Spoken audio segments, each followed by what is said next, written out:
Hi, 6th grade. Today we're going to do something a little bit different.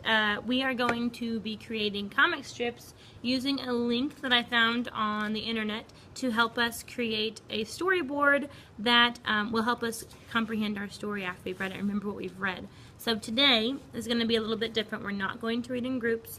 I'm going to read a couple of chapters aloud, and you are going to be responsible for using sticky notes to help you take notes about what is going on in each chapter. So I'm going to model this for you in the first couple of chapters. I expect you to have at least 1 to 2 sticky notes on every chapter. Now, the chapters are short, so that's about, some of them are like a page or 2 pages, so you won't need as many sticky notes on those really short chapters. But I will model and show you what I expect. Whenever you're finished watching this, you can go to the link. I will have already showed you how to use it by the time you're watching this video. So you can use this video, and you can rewatch it if you forget what's going on in the chapters. So here is chapter 46, which is where we read to yesterday. In the book that looks like this on the cover, it is page 138. I'm not sure what number it is on the blue, but we can look during 7th and 8th hour today. So here is chapter 46, and in this part of the book, we are back with Max and Dr. Martinez and Ella. So if you remember, yesterday we left off with Max being at the veterinary office and the eraser's coming to find her. So she has that tracker in her arm, and so the erasers can find her wherever she's going. That's terrible. So she's staying one more day with Dr. Martinez, and then she's going to go and try to find Fang and Nudge. So here is chapter 46. "I am in heaven," I said, inhaling deeply. Dr. Martinez laughed. "Watch cookies never brown," she teased me. To make my Mayberry holiday complete, the 3 of us had actually made chocolate chip cookies from scratch after dinner. Now, scratch means that she's making them like from raw ingredients, not from a package, which for Max would be really exciting because she's probably never had those kind of cookies before. So, I ate enough raw cookie dough to make myself sick, and then I got high off the fumes of gently baking cookies. I could see the chocolate chips melting through the oven window. Note to self: show Nudge and Angel how to make chocolate chip cookies. If I ever saw Angel again. Ella's mom took the first cookie sheet out of the oven and slid in the second. I could hardly wait for the cookies to cool, and seizing one, took a bite, almost burning my tongue. Incoherent murmurings of pleasure escaped my lips as I chewed slowly, savoring every bite. Ella and her mom watched me, identical smiles lighting their faces. "You'd think she'd never tasted homemade cookies before," Ella said. "Haven't," I mumbled, swallowing. It was the best thing I had ever tasted in my entire life. It tasted like home. "Well, have another," said Dr. Martinez. "I have to take off tomorrow," I told Ella that night when we were getting ready for bed. "No," she said, distressed. "I love having you here. You're like a cousin, or my sister." Funny how something like that can make you feel worse. People are depending on me. It's really important. "Will you come back to visit?" she asked. "Ever?" I looked at her hopelessly. It was the first time I had ever connected with a non-flock human being, besides Jeb. Now remember that Max doesn't know that Jeb is still alive and is also an evil scientist working at the school again. She still thinks that he is her father figure. So she still loves him and thinks he's a good guy, and he's not. Alright. It had been really cool, the best. Plus, her mom was so awesome. She was strict about some things. Don't leave your socks lying around, but not so strict about other things, like calling the cops about my bullet wound. Unlike any other parent I'd ever heard of, she didn't press for details, didn't lecture, and believed what I said. She actually accepted me, like she accepted Ella, for who she was. It was enough to give me a psychotic break, if I let myself dwell on it. "Probably not," I said, hating the hurt look on Ella's face. "I just don't think I'll be able to. If I ever could, I would. But—" I turned away and started brushing my teeth. Jeb had always said to think with your brain, not your emotions. He'd been right, as usual. So I put all my feelings in a box and locked it. Okay, that brings us to the end of chapter 46. So we need to now take a sticky note and make a note about something that happened in that chapter. Like the main point of that chapter, not just anything. So the main point of that chapter, in my opinion, is that Max is leaving in the morning from Dr. Martinez to go find Nudge and Max. But she did make a connection with them. That's important because Max doesn't make connections with anyone who's not in the flock. So it's kind of a character change. She's changing her personality and her way of thinking. It's called a character arc, and it's very important in fiction stories. So I'm going to put that on my sticky note. I'm actually going to write out my thoughts today since I'm going to be making it into a comic strip instead of just using pictures. If you want to use pictures, you can, but it'd be better if you used words to help you remember what happened. So I'm going to put, Max is leaving tomorrow.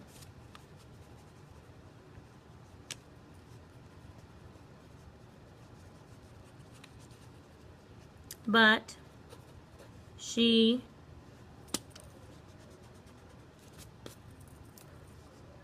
made a connection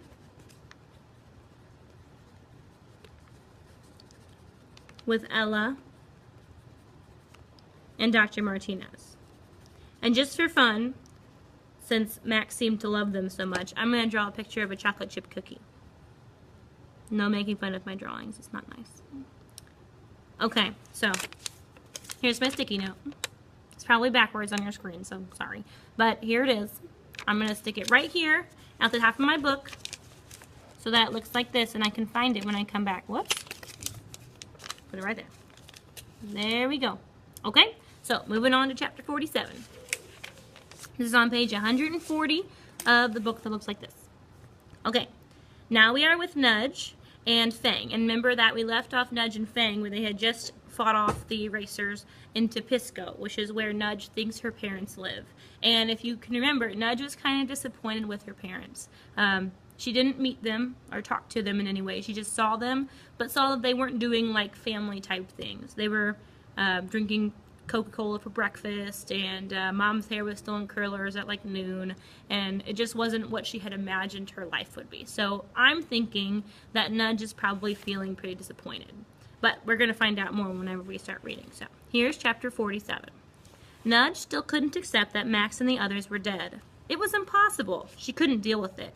So she forced herself to think other thoughts. Nudge guessed it was kind of sad that right now, this scraped-out shallow ledge in the middle of a desert cliff actually felt cozy and comfortable to her. She lay on her back, feet up against the wall, bruised legs out straight, examining the strata of colors. Cream, tan, pink, peach, and the solid rock overhead. The sun out there was hot, but it was cool in here, and breezy.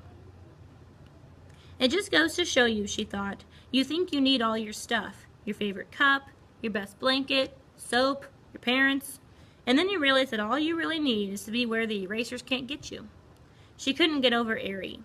Remember, Aerie is the lead eraser, the one who was just a little kid whenever they turned him into an eraser.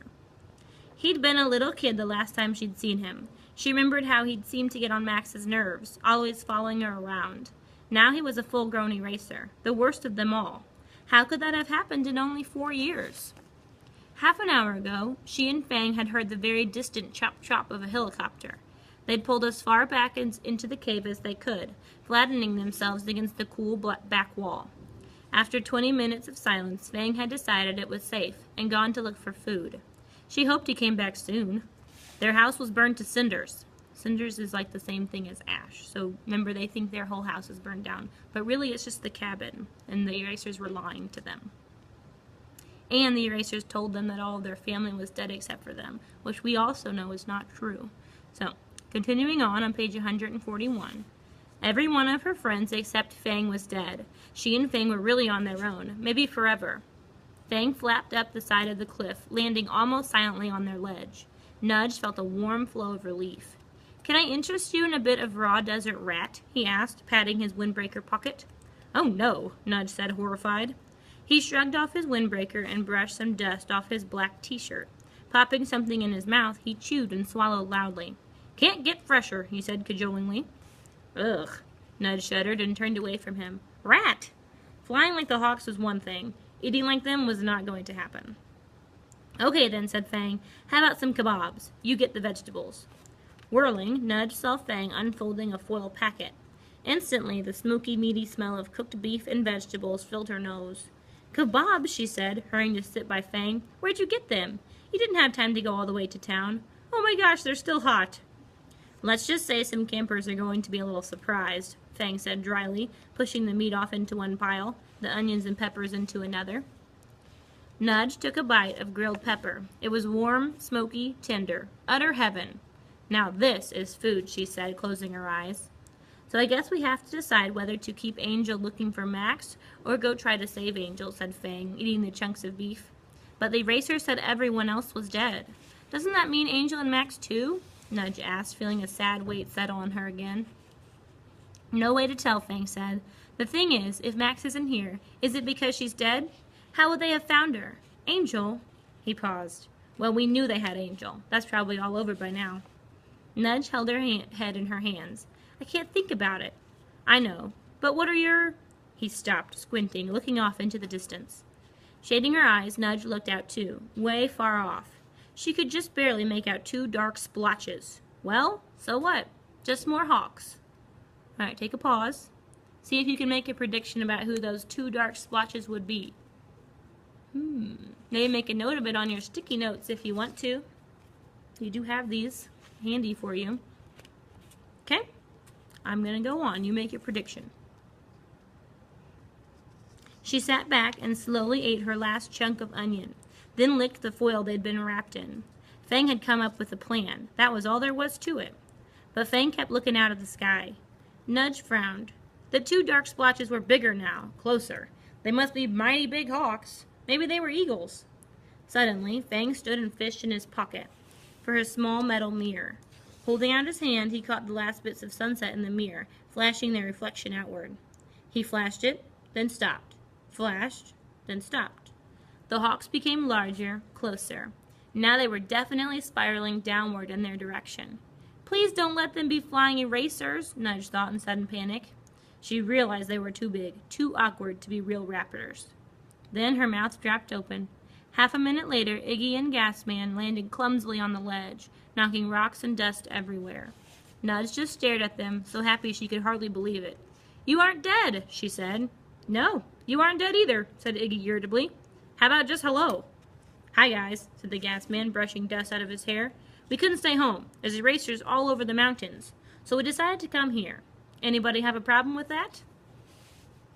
All right, so whether or not your prediction was correct, we now know who the dark splotches were, and who were they? Iggy and Gasman. So that's probably really important, right? So far in the story, they've all been separated, except for like the very first chapter. So now they're kind of starting to meet back up, except for Max and Angel. So I'm going to put that on my sticky note. I think it's important. So on my sticky note, I am writing Iggy and Gasman met up with Nudge and Fang at the cave. And just like I did in the previous chapter, I'm going to stick that sticky note right here so I can keep it for later whenever I have to use it for my comprehension check. Okay? Now I have 2. Handy. Alright, moving on. We are now on chapter 48. By the way, if you do not think that those are the most important things, you're welcome to do whatever other thing you think is important on your sticky notes. You don't have to copy mine exactly. So, moving on to chapter 48. Here we go. We are back with Max and Dr. Martinez and Ella at this point. So, here we go. The next morning, I pulled on my new sweatshirt. I tried out my wing. It worked, though it was incredibly stiff and sore. I was relieved to go, to get back in the air. I knew Fang and Nudge were going to kill me. I knew I had let Angel down, but there was no way I could have not done what I did. I wouldn't be Max. To tell you the truth, not being Max sometimes had its appeal. Dr. Martinez pushed a small backpack at me. It's an old one. I don't use it, she said quickly, knowing I wanted to refuse any more help. Please take it. Well, since you said please, I muttered, and she laughed. Ella was watching the ground, her shoulders hunched. I tried not to look at her either. If you ever need anything, anything at all, please call us, said Ella's mom. I put my phone numbers inside the pack. I nodded, even though I knew I would never use the numbers. I had no idea what to say, but I had to try. You guys helped me, I said stiffly, and you didn't even know me. It would have been bad if you hadn't.